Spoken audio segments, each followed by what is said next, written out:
Ibu bapak, saudara-saudari terkasih, teman-teman muda, anak-anak, tidak biasanya kita misa pagi hari ya. Rohnya beda kalau misa pagi hari sama sore ya. Kalau Sabtu sore, biasanya di gereja Stasiun Pangandaran ini dilaksanakan misa Sabtu sore pukul 6. Wah, itu rohnya puncak-puncaknya. Maka jawaban-jawaban tuh terasa lebih nyaring. Kalau jam 8 pagi ya gak harus disetel dulu ya. Ibu bapak, saudara-saudari yang terkasih, ini pertanyaan ya. Yang sudah tahu jawabannya diam dulu ya. Siapa yang mau masuk surga? Angkat tangan. Evan mau masuk surga? Angkat tangan, nggak apa-apa. Bagus. Adik kakak tidak maukah masuk surga? Kasih angkat tangan sudah. Bagus, masih pada niatnya baik pada masuk surga. Pertanyaan selanjutnya, siapa yang mau masuk surganya sekarang? Ada yang mau langsung? Jangan lah ya, minimal habis misa ya. Sekarang nanti khotbahnya nggak selesai. Ibu bapak, saudara-saudara yang terkasih, walaupun dalam hati kita ada kehendak untuk sampai ke surga, katakanlah surga sebagai tempat ya, walaupun surga adalah kita kembali berjumpa hidup bersama Allah, tetapi ketika ditanya mau nggak sekarang, mulai berpikir-pikir, karena untuk sampai ke dalam titik itu kita harus melampaui satu titik yang bernama kematian. Nah, ini yang membuat kita kadang-kadang takut atau berpikir, mau nggak ya kalau saya masuk surga tapi harus mati dulu. Kadang-kadang ini seperti mimpi buruk yang seringkali kita hindari. Karena seperti pada bacaan pertama kita dengar bahwa Allah sebenarnya pada dasarnya ketika menciptakan kita untuk kehidupan yang abadi. Maka wajar saja ketika dihadapkan pada kematian kita merasa takut, kita merasa enggan. Akan tetapi dikatakan dalam bacaan pertama bahwa maut itu tidak dikehendaki oleh Allah, melainkan dikehendaki oleh setan. Wah, lalu kenapa kita ini mati semua? Nanti pada akhirnya kita akan mati.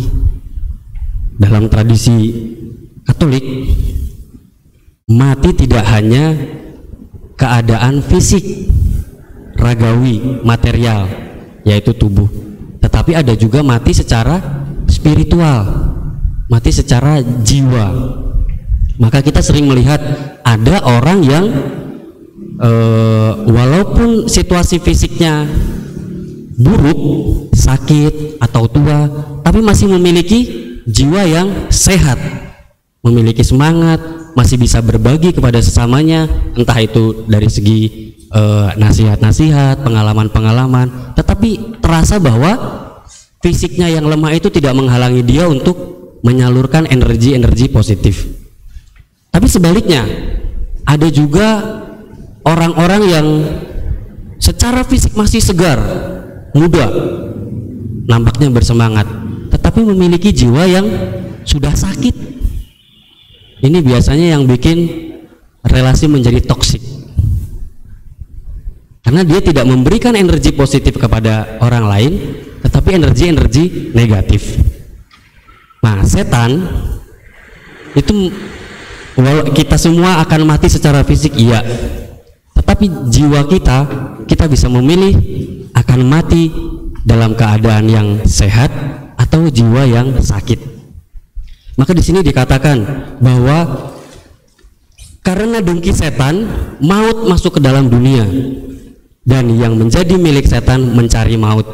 Nah, inilah jiwa-jiwa yang sakit, jiwa-jiwa yang menjadi milik setan yang mencari maut. Kalau setelah mati secara fisik, jiwa kita dimiliki oleh setan, kita akan masuk ke dalam maut. Maut itu apa? Situasi di mana tidak lagi berjumpa dengan Allah, tidak merasakan kasih Allah, dan akhirnya kalau nggak pernah merasakan kasih, bagaimana seseorang mau berbagi kasih? Oleh sebab itu kita harus selalu hati-hati, jangan sampai kita terkecoh oleh tipu muslihat setan, karena setan berusaha mengambil jiwa dan hati kita sehingga menjadi sakit, menjadi jauh dari Allah. penyakit, kesulitan, kematian adalah situasi yang tidak terelakkan di dalam hidup kita. Tetapi kita bisa memilih dengan jiwa macam apa kita mau menghadapinya. Apakah jiwa yang memiliki iman dan pengharapan, yang itulah menjadi jiwa yang menyelamatkan kita, atau jiwa yang sudah tertipu oleh setan, yang dijauhkan dari Allah. Dalam situasi pandemi ini, setan sangat senang karena lebih mudah mengecoh hati manusia, menjauhkan hati manusia dari Allah.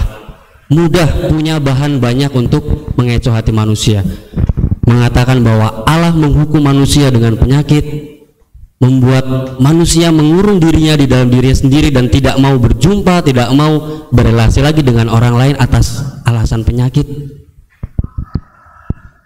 Bahwa ada kenyataan kita sedang dalam kesulitan pandemi COVID-19, iya, tapi kita memiliki hati, kita bisa memilih dengan hati apa kita menghadapi situasi ini. Apakah kita menutup diri, apakah kita memiliki harapan, iman, sehingga kita bisa memiliki kasih yang kita keluarkan untuk sesama meski dalam situasi sulit ini. Ibu bapak saudari-saudara yang terkasih, di dalam bacaan Injil, pesan yang ingin disampaikan sangat jelas bahwa Yesus Kristus sudah mengatasi kematian, mengatasi kuasa setan, dan memberikan kehidupan. Yesus ini menjadi sumber sehingga orang memang datang kepadanya untuk mengambil hidup. Dalam teks Injil yang tadi dibacakan memang itu versi pendeknya.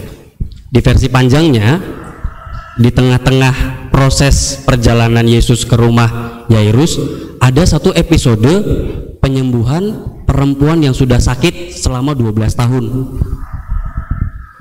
Jadi ketika Yesus mau ke rumah Yairus, tiba-tiba di tengah jalan ada perempuan yang menyentuh jumbai jubahnya.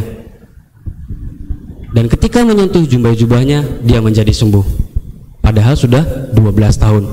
Kita membayangkan dalam situasi pandemi yang sepertinya tidak ada solusi, seperti perempuan itu yang sudah 12 tahun pergi ke dokter sana sini tidak sembuh, tetapi dengan iman yang kuat dia mengatakan, asalkan saya sentuh jumbai jubahnya saja, maka saya akan sembuh. Dan terjadi demikian.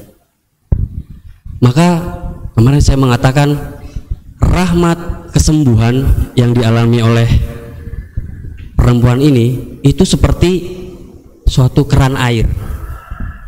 Rahmat Allah itu seperti keran air. Ketika kerannya tertutup, airnya nggak keluar. Tetapi di dalam pipa airnya selalu ada. Nah, kita akan mendapatkan air kalau kita datang lalu membuka keran sehingga kita mendapatkan air. Maka dalam situasi sulit jangan mengatakan, Allah engkau tidak menolongku, engkau tidak mempedulikan aku. Tetapi apakah kita datang pada sumber itu untuk meminta air yang akan memberikan kehidupan, memberikan kelegaan. Dan itulah yang kita rayakan di dalam perayaan Ekaristi. Dua episode penyembuhan dalam bacaan Injil itu kurang lebih dapat menggambarkan bagaimana kita menghidupi Ekaristi. Penyembuhan bagi anak kecil bersumber kepada pendengaran. Anakku, bangunlah. Aku berkata kepadamu, bangunlah. Kita dapat memaknai bagaimana dalam liturgi sabda, yaitu bacaan pertama, bacaan kedua, bacaan Injil, kita mendengarkan Allah, mendengarkan Yesus yang membangunkan kita. Hei, barudak, harudang, bangunlah. Bangunlah dari rasa takut, bangunlah dari ketertutupan, bangunlah dari ketidakmilikan iman dan harapan.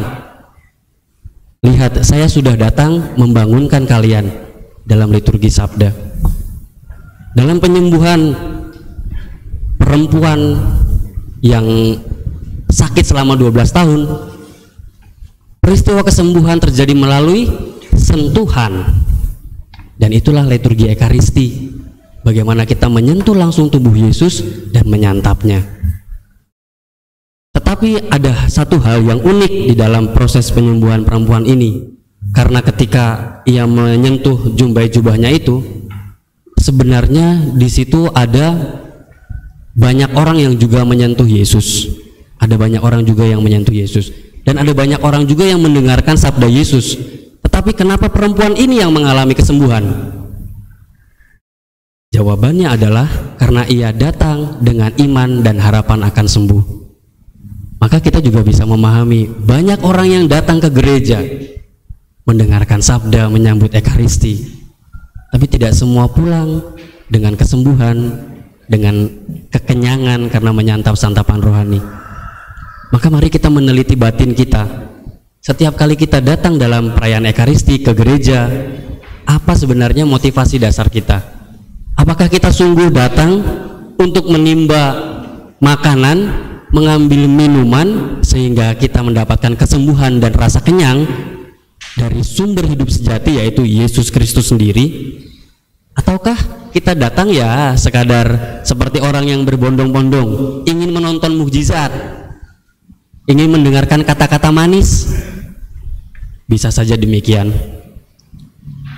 Kalau kita datang kepada sumber dengan penuh iman harapan, kita akan merasakan rahmat yang tersalur itu, dan itulah yang menjadi dasar bagi kita untuk bisa berbagi kepada sesama. Seperti yang dikatakan dalam bacaan kedua, bagaimana orang yang berlebih melengkapi orang yang berkekurangan.